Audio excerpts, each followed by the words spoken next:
Chairman সাহেব আসেন।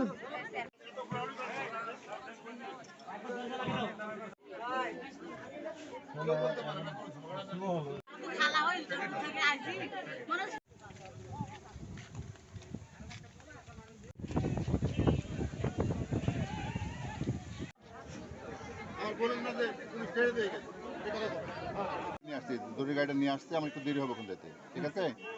এলোয়ারতে এলো, হ্যাঁ আপনার থেকে সঠিক মতো করেন, আমার একটু দেরি হবে।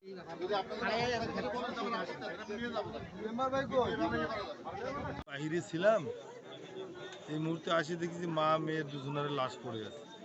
মায়ের গলায় রশি দিয়ে মারা যাওয়ার মতো দাগ চিহ্ন আছে, মেয়েটার এরকম কোনো চিহ্ন পাওয়া গেল না। আচ্ছা, মানে এটা রহস্য একটা রহস্যজনক, মেয়েটার মৃত্যু তো অবশ্যই রহস্যজনক, কিন্তু মায়ের মৃত্যুটা গলায় রশি দিয়েই মনে হচ্ছে। শিওর না মনে হচ্ছে না, শিওর শিওর বলতে আমরা দিই আগে গলায় রশির দাগ আছে, এটা